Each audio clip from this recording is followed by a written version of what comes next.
Om Jnanatimirandasya Gananjanan Shalakaya Chakshurunmilitam Jena Tasmai Shri Gurave Namaha. Gurave Gaurachandraya Radhikaya Stadalaye Krishnaya Krishna Bhaktaya Tadbhaktaya Namo Namaha. Narayanam Gurum Vande Sharanyam Bhaktavandavam Gauramanubhishtam Purnam Radhadasyam Pradayakam Rupanugacharya Varyam Rupamanjari Preshtakam Patita Pavana Bandhavam Yugacharya Narayanam Vanchakalpatarvyasya Kripat Sindhu Vyaevacha Patitanam Pavanebhyo Vaishnavebhyo Namo Namaha. Namo Mahavadanyaya Krishna Prema Pradayate Krishnaya Krishna Chaitanya Namne Gaura Tuise Namaha.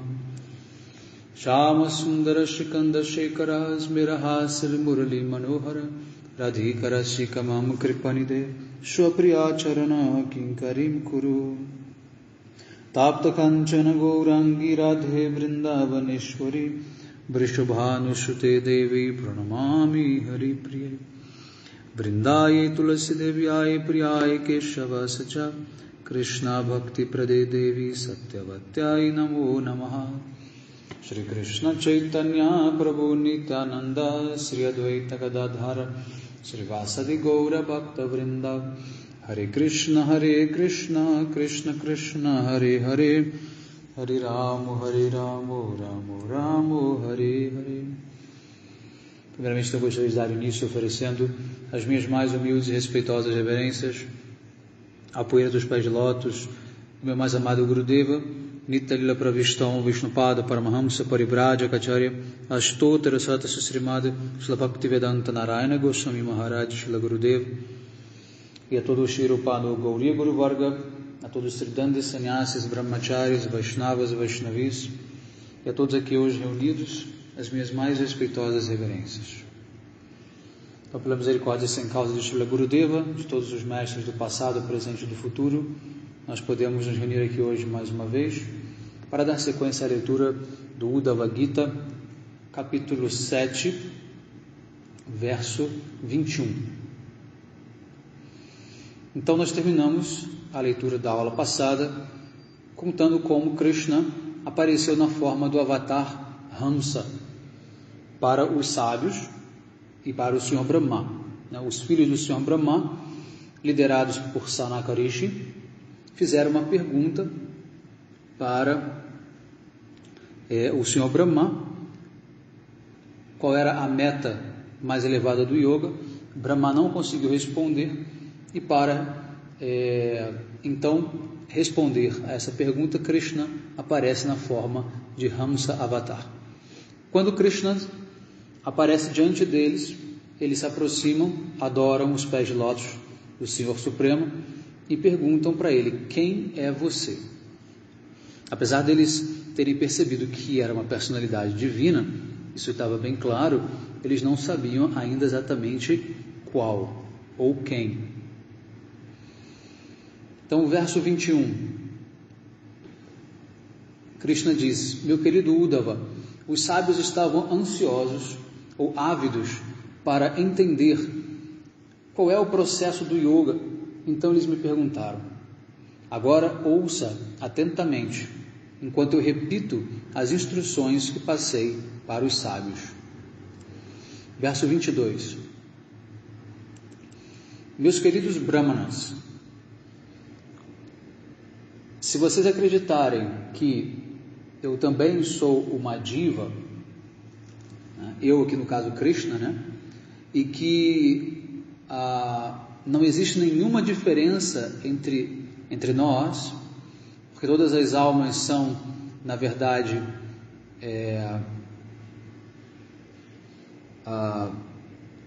da mesma categoria, são a mesma alma, sem uma individualidade, que Krishna diz, a sua questão não seria, então, de forma alguma relevante.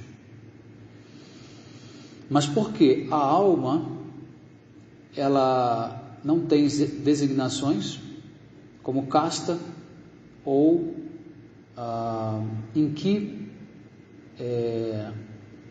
qual então seria né, o fundamento dessa pergunta de vocês, né?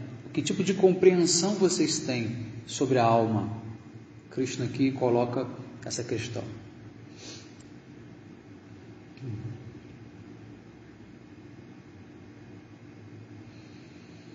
Então, por que Krishna fez essa pergunta, tanto quanto provocativa? Porque ele quis dizer o seguinte, aqui no comentário, Srila Bhaktisiddhanta Saraswati Prabhupada, ele diz o seguinte: se não houver diferença entre o Senhor Supremo e as entidades vivas, né, então há a unidade da pessoa que está, entre a pessoa que está perguntando e a pessoa que está respondendo. Então, quem deve perguntar, né, a quem? Então, o significado dessa pergunta do Senhor Hamsa é que a alma individual e a superalma são entidades separadas, ou seja, de cara, Krishna já elimina a possibilidade de qualquer resposta baseada no mayavadismo, baseado no sentimento ou na ideia de que todas as almas são iguais, inclusive iguais ao Senhor Supremo. Então, de cara, Krishna já respondeu, dizendo: se a pergunta está baseada nesse nível, não vale a pena ela ser debatida. Então, texto 23, Krishna continua: se quando você me pergunta quem é você, você está se referindo ao corpo material feito dos 5 elementos, então você deveria ter perguntado: quem são vocês 5? Né, os 5 elementos. Se vocês consideram basicamente todos os corpos materiais como sendo o mesmo, feitos dos mesmos elementos, então a sua pergunta não pode ser levada a sério.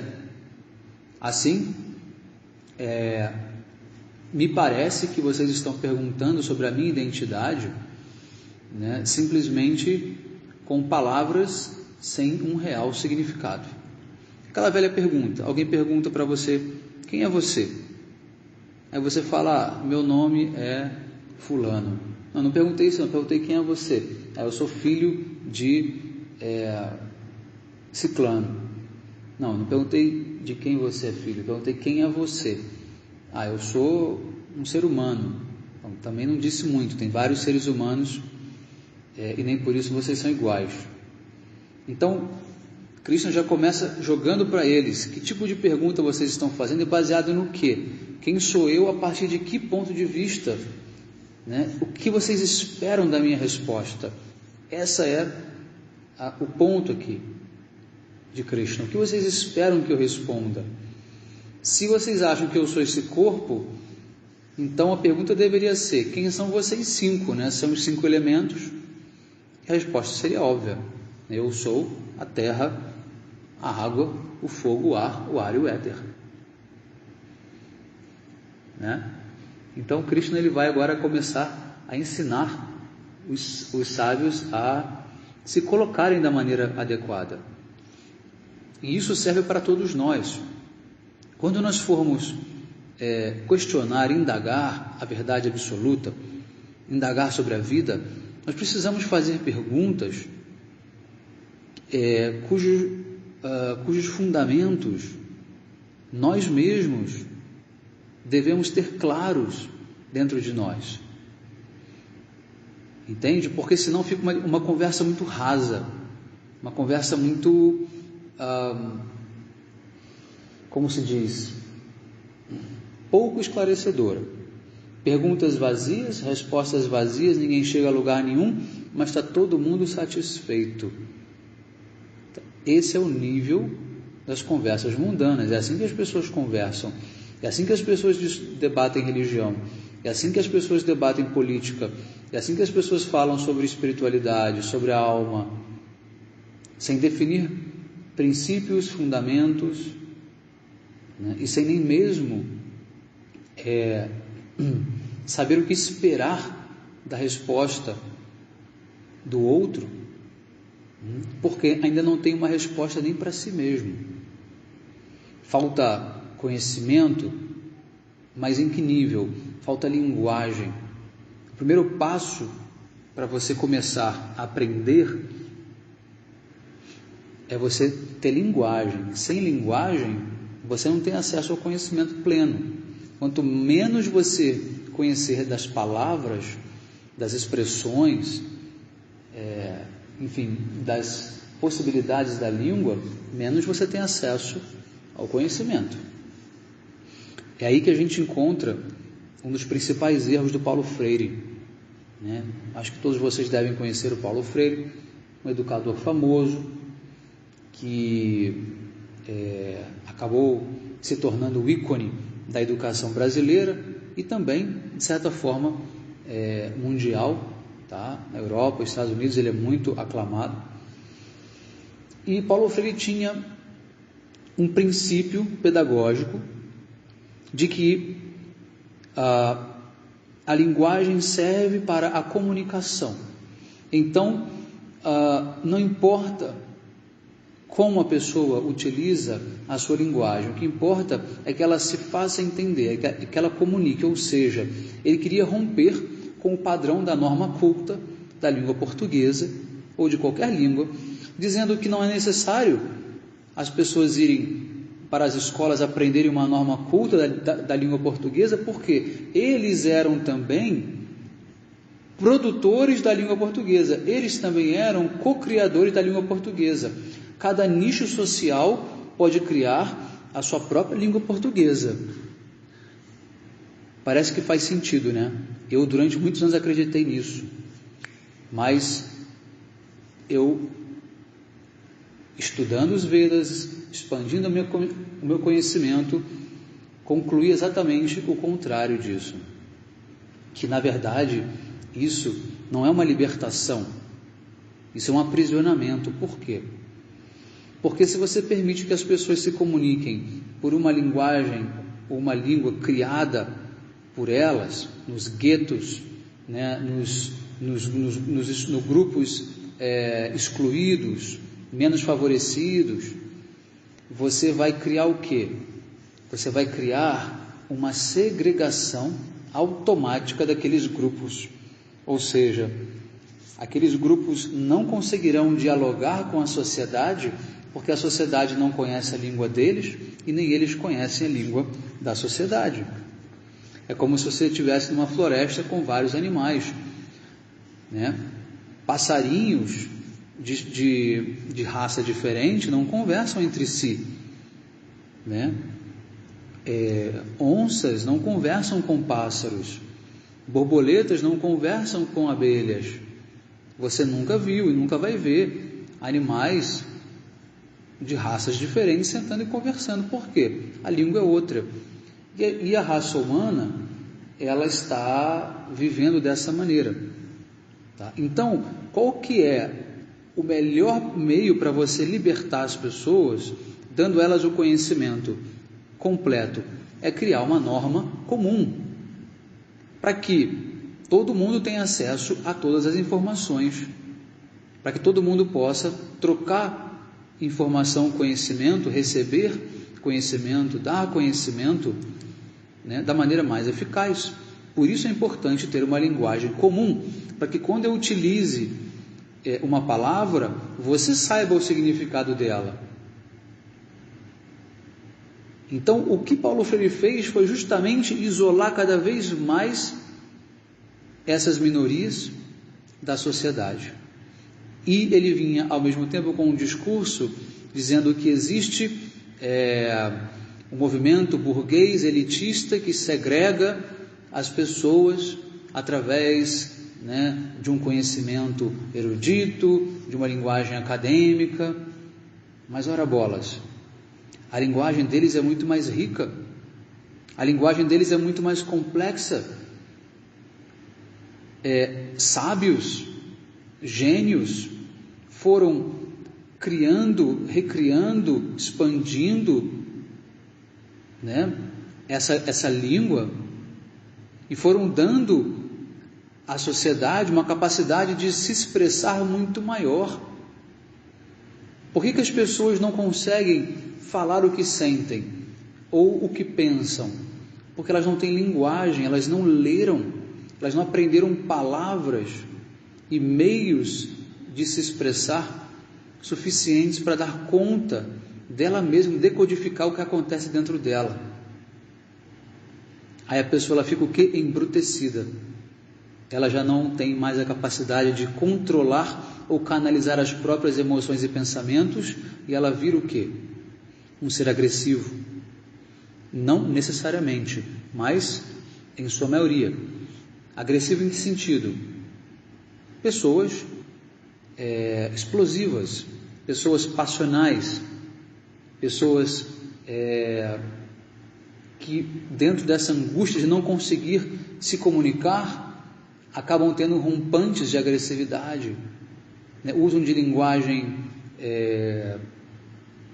não adequada, partem para a violência. Por quê? Porque falta a capacidade de decodificar pensamentos e emoções. Isso é feito através da linguagem.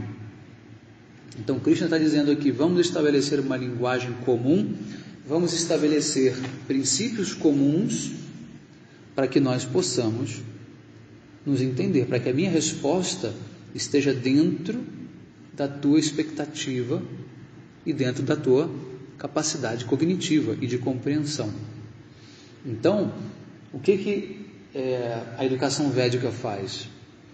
Desde pequeno, todos têm que aprender a ler e a escrever o sânscrito, a ler as escrituras, conhecer o mais alto nível de intelectualidade, de alta cultura, para poder compreender a realidade. Cada palavra é uma janela que abre para um novo horizonte, para uma outra dimensão. Cada palavra é um universo em si. E se você não conhece uma palavra, você desconhece um universo. E nós somos feitos, né, de pequenos universos dentro de nós. Um sentimento é um universo em si. Se você não conhece a palavra daquele sentimento, você nem mesmo consegue identificá-lo. Então, antes de você, inclusive, viver certos sentimentos e emoções, você já aprende que eles existem pelas palavras. Por exemplo, você vai aprender que os diferentes níveis de amor entre Radha e Krishna, eles são divididos em estágios. Para cada estágio tem uma palavra. Se você não conhece a palavra, o nome desses estágios, você não tem acesso a eles. Você não sabe que eles existem. Você não pode simplesmente resumir tudo ao amor, porque esse amor, ele, na verdade, não explica muito. Você dizer que eles sentem amor um pelo outro, isso não explica muito. Isso começa a explicar. Tudo bem, eles não têm ódio, têm amor, já definiu alguma coisa, mas que tipo de amor? Como é esse amor? Até onde vai esse amor? Quais são os sintomas desse amor? Se você não conhecer as palavras, você não conhece o sentimento, você não tem acesso àquela dimensão da realidade. Então é muito importante que nós estudemos. Paulo Freire dizia, cada um por si, a língua é viva, a língua é independente. Então você pode criar ali no meio dos seus amigos, pode se fechar entre eles, criar gírias, que só vocês entendem, que ninguém mais entende, e você fica restrito àquilo, você se isola do mundo. Você se isola do mundo. Só que o que a sabedoria popular diz para nós? Estuda para ser alguém na vida, para não virar um trabalhador braçal. Estuda para conseguir um emprego melhor, para conseguir uma posição melhor, para poder ser respeitado na sociedade, para não ficar carregando pedra na cabeça. E o que Paulo Freire diz? Não precisa estudar uma língua comum, não precisa ser culto, né? Você pode aprender a se comunicar entre as pessoas que são do seu meio social, Isso escraviza e limita as pessoas ali dentro. Eu não quero entrar no mérito, tá? Mas Paulo Freire não é bom de jeito nenhum. Só para resumir em poucas palavras, tá? O que ele fez foi um grande oportunismo, tá? Um grande oportunismo. Ele viu que no Brasil havia um número muito grande de analfabetos, jovens e adultos analfabetos, e ele aproveitou isso para politizar essas pessoas, tá, dentro do marxismo, tá, o comunismo marxista. E ele se passou de bonzinho: olha, eu vou ensinar vocês a ler e escrever, olha que coisa maravilhosa. Mas o que está por trás disso? Ele politizou essas pessoas para o marxismo, luta de classe, né? Roubar o que é do outro, né? Tomar à força o que o outro produziu. Não estou dizendo, claro, que não existam pessoas no meio capitalista que sejam pessoas ruins, claro que existem. O capitalismo ele tem os seus defeitos, com certeza, tá? Com certeza. Agora, a maioria das pessoas conquistou o que tem trabalhando pesado, trabalhando duro, suando, com esforço, com inteligência, com estratégia. A pessoa enriqueceu por méritos próprios. Tem quem enriqueça por meios ilícitos? Tem. Essas pessoas são totalmente condenadas, elas não fazem parte do capitalismo. Elas são pessoas do mal, elas não representam o capitalismo. O capitalismo em si não tem ideologia, o capitalismo em si é simplesmente o quê? A organização social baseada no livre mercado. É basicamente isso. Agora, a índole do ser humano é outra coisa. Tá? Agora, o comunismo é um caso à parte. Eu não vou discutir isso aqui, mas fica essa reflexão, tá? Para vocês começarem a ter acesso a uma outra realidade. Então vamos voltar aqui ao diálogo de Krishna, a conversa, né, de Krishna com os Brahmanas. Verso 24. O que quer que seja percebido pela mente e pelos sentidos é nada mais do que uma manifestação de mim mesmo. Isso deve ser entendido como um exame, né, fidedigno da verdade. –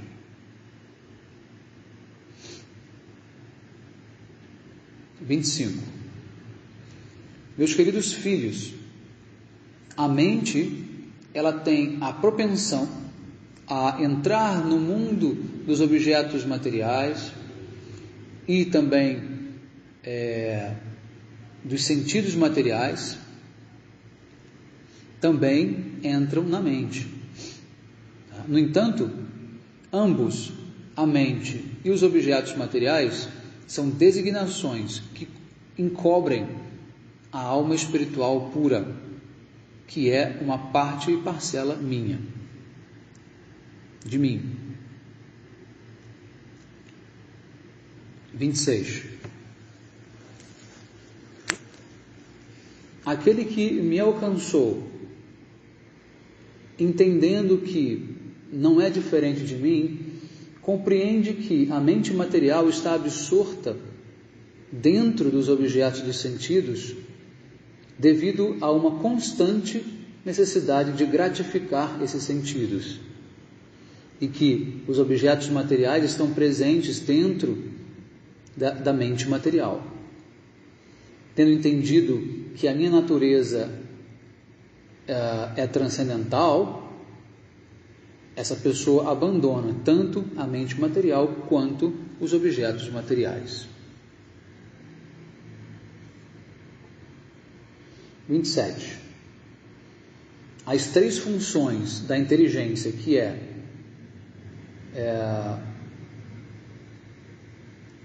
alerta, né, vigília, sonho e sono profundo, são causados pelos três modos da natureza material. Isso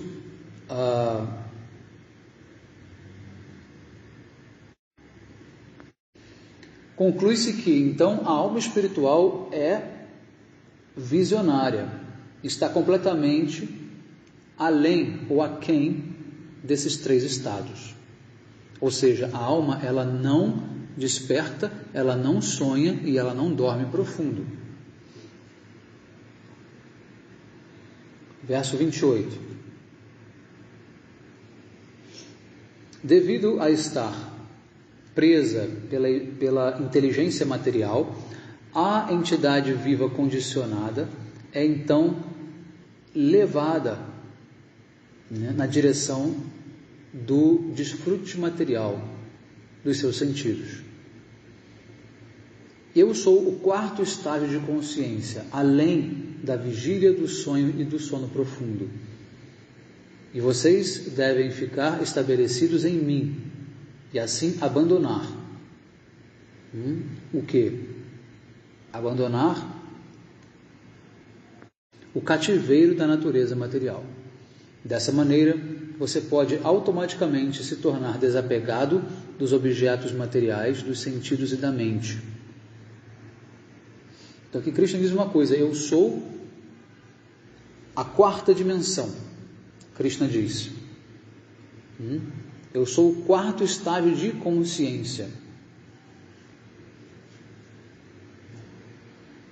As pessoas falam hoje quinta dimensão, sexta, sétima, oitava. Quanta especulação, né? Então Krishna diz claramente, eu sou o quarto estágio, não tem mais nem menos, eu sou o quarto. O primeiro é vigília, acordado, sonhando e sono profundo, quando você não tem sonhos e nem tem vigília, é simplesmente aquele estado total de apagão da consciência, quando nem memória tem, você não lembra. Então Krishna diz, eu estou além, o quarto sou eu. –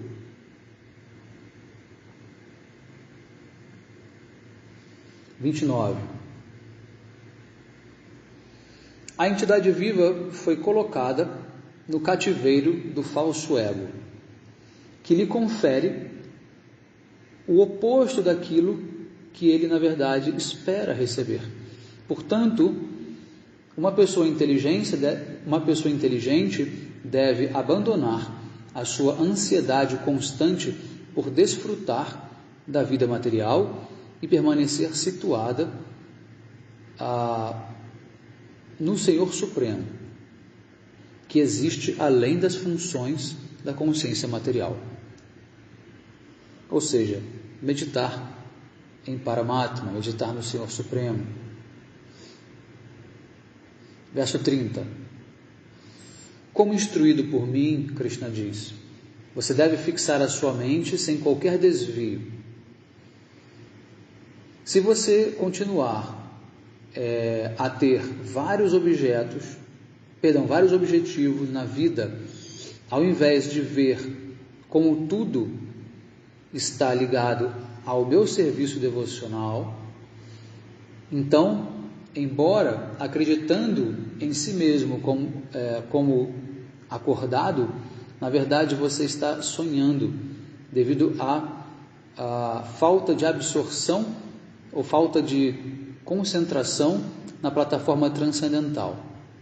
Assim como alguém que sonha que está acordado enquanto dorme. Então, o estágio de vigília, de despertar, de consciência desperta, ele só existe de fato quando você está consciente de Krishna, quando você está meditando nele. Do contrário, é como se você estivesse sonhando que está acordado, mas ainda assim dormindo. Verso 31. Qualquer condição de vida que é considerada como estando separada da Suprema Personalidade de Deus, na verdade não tem uma existência real, como algo que se experimenta num sonho. Assim como um sonhador vê a si mesmo ocupado em diferentes atividades, a alma condicionada, ela imagina que está também executando diversas atividades fruitivas.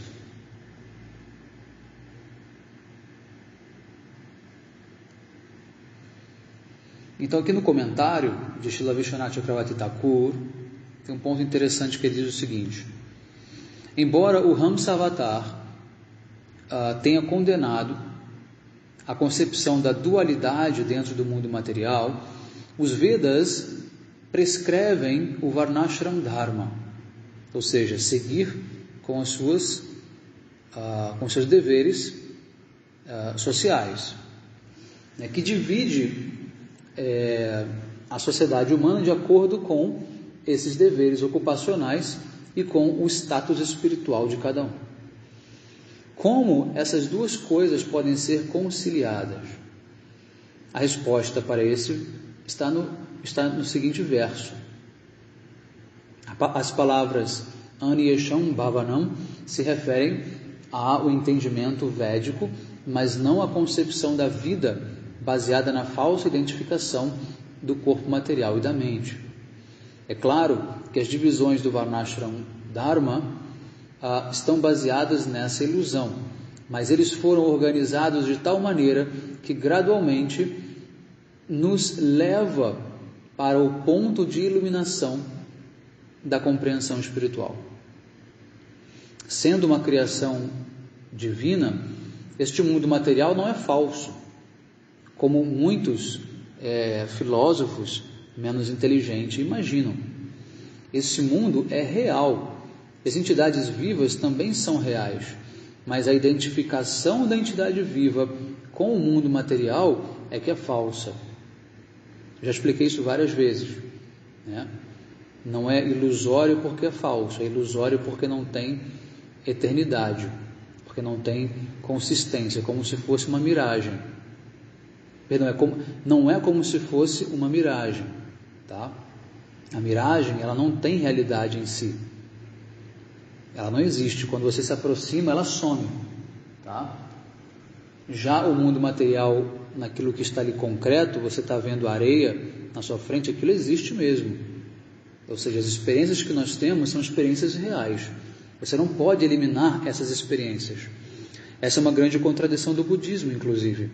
O budismo nega tudo, mas ainda assim ele parte do princípio que você precisa seguir um processo, ter uma experiência no mundo para se iluminar. A iluminação, ela vem de uma experiência no mundo. Se essa experiência fosse em si falsa, ela jamais produziria um efeito real, que é o efeito da iluminação, do Nirvana. Entendem agora por que é uma contradição o budismo nesse sentido? Tá? Bom,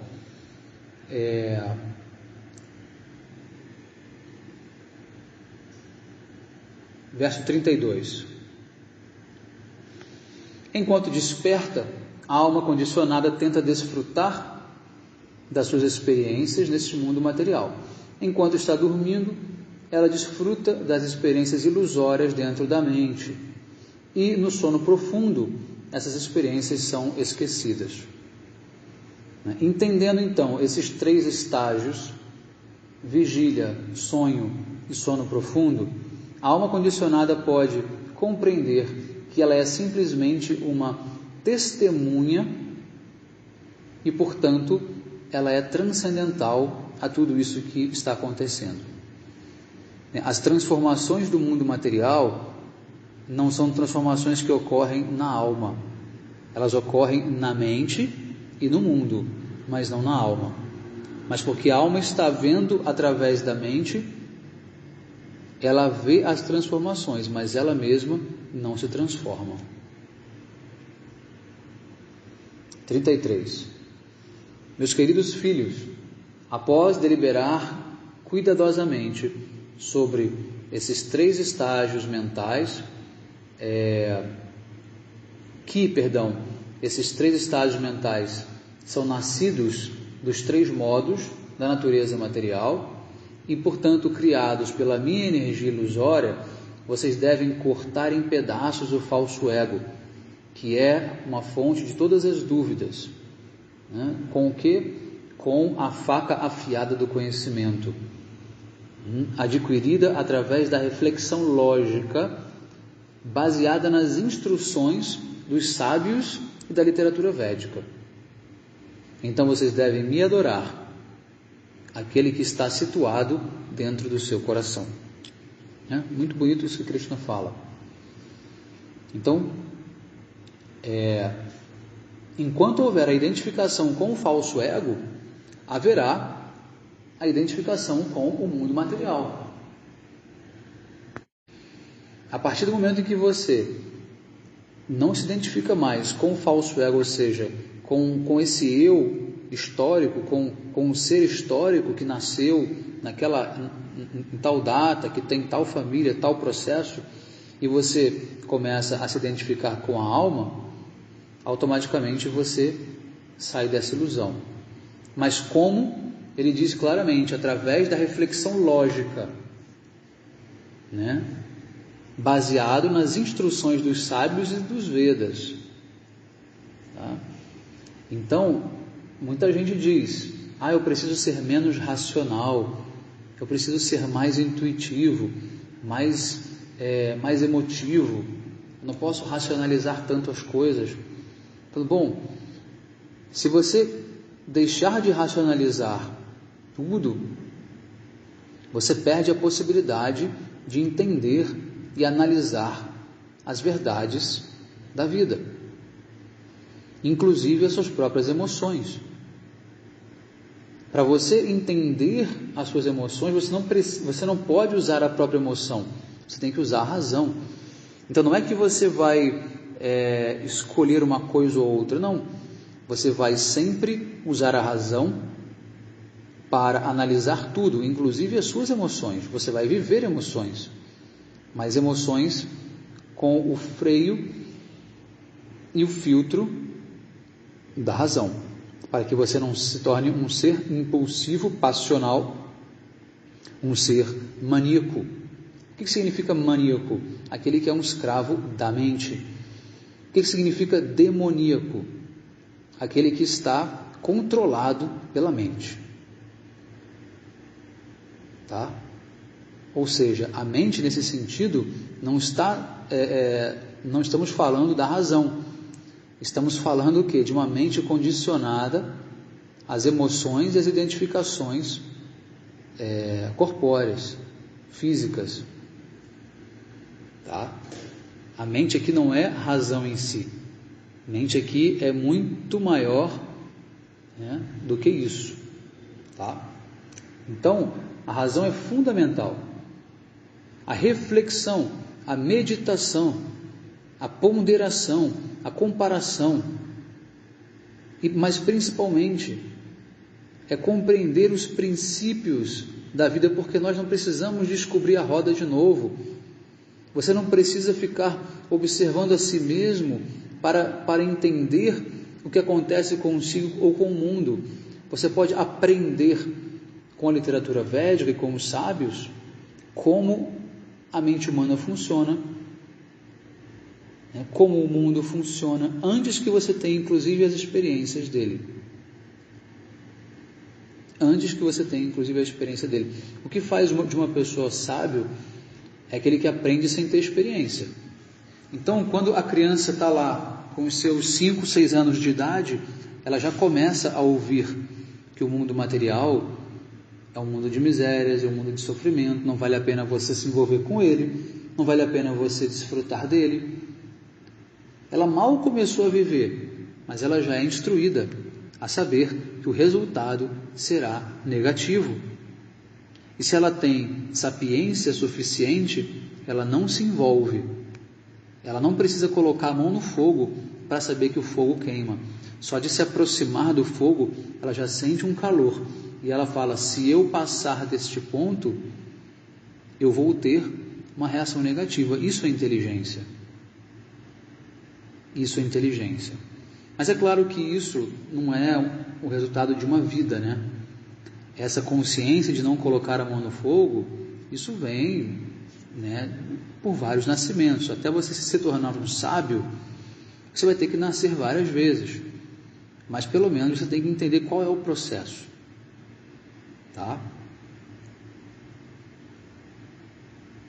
34. Devemos ver que os objetos deste mundo são uma ilusão que aparecem dentro da mente. Por quê? Os objetos materiais são manifestações temporárias. É o que eu já tinha dito. Ele é ilusório porque ele é temporário.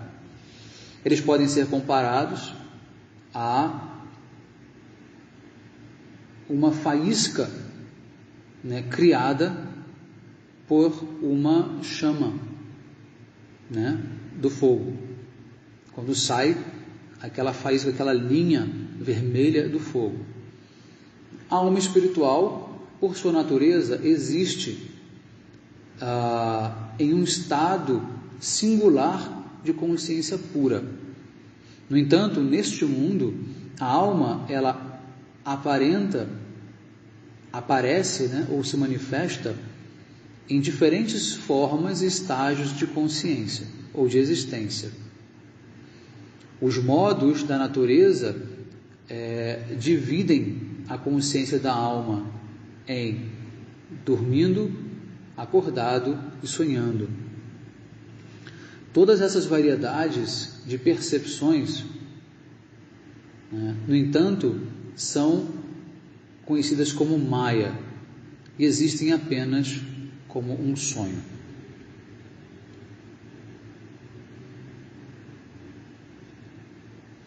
Aquela velha história, né, do sábio, do homem que sonhava ser uma borboleta, que sonhava ser um homem, sonhando ser uma borboleta.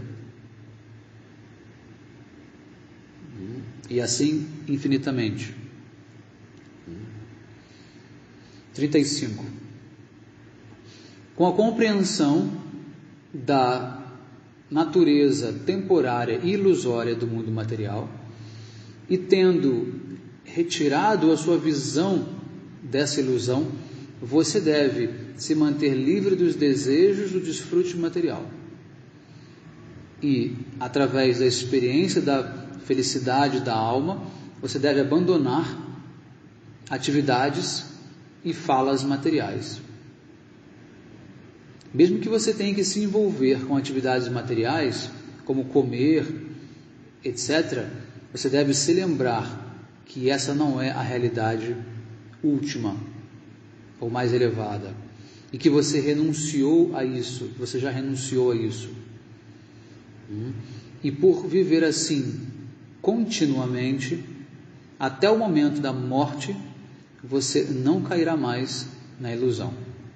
Ou seja, a pessoa que se desperta para essa consciência da ilusão e não se identifica mais, ela ainda precisa viver, porque o karma dela ainda prende ela está viva, ela não vai cometer suicídio, só que ela vai continuar vivendo no mundo, só que sem se identificar e sem viver iludido por aquela atividade. Então você vê um mestre, um Vaishnava, comendo, dormindo, falando, rindo, administrando, né, um monte de coisa, mas ele não faz isso da maneira como nós fazemos. Eles fazem isso sabendo que isso é uma ilusão, mas não só sabendo intelectualmente, que é o primeiro passo. Eles sabem por experiência, tá? Que é o segundo passo.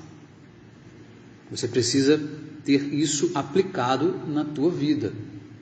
Você começa primeiro com um princípio filosófico, depois você entra com a experiência em si, com a prática, com a vivência da realidade absoluta, não da realidade ilusória. 36. Assim como um bêbado não percebe que as suas roupas caíram, ou que ele ainda está vestindo as roupas, uma alma autorrealizada, ela não se dá conta, né, que esse corpo temporário está sentado numa cadeira, de pé ou caminhando. A alma simplesmente não percebe mais esse corpo. 37. Esse corpo material que certamente se move pelos arranjos da providência, né, divina, irá certamente continuar a existir, assim como os ares vitais e os sentidos, enquanto o seu karma ainda estiver vigente.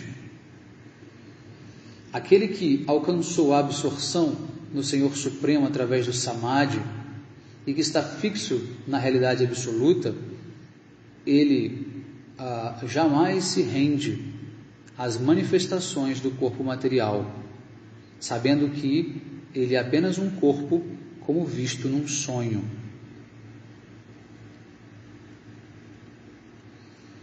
38. Meus queridos brahmanas, eu então expliquei o entendimento ou a compreensão confidencial do Sankhya e do Ashtanga Yoga. Vocês devem compreender que eu sou o Senhor Vishnu e eu vim até aqui para instruí-los sobre os seus deveres religiosos, sobre os seus verdadeiros deveres religiosos. 39. Ó melhor dos brahmanas, por favor, saiba que eu sou o abrigo supremo do Sankhya e do sistema de yoga, da verdade, da influência, da opulência, da fama e do autocontrole. 40. Ó melhor de todas as qualidades, a melhor de todas as qualidades transcendentais, como estar situado de maneira desapegada da matéria e ser o bem-querente de todos, o mais amado, a mais amada super-alma, né, de cada entidade viva, está disposta de maneira equânime por toda parte. Ela é eternamente liberada e pode ser encontrada em mim, que sou o seu Senhor adorado. 41. Meu querido Uddhava, todas as dúvidas dos sábios liderados por Sanaka foram então destruídas pelas minhas palavras. Eles então me adoraram com um amor devocional e me glorificaram oferecendo orações transcendentais. 42. Os sábios liderados por Sanaka Rishi me adoraram e me glorificaram para a sua completa satisfação. Assim, Brahma e seus filhos olharam para baixo e partiram para a minha morada.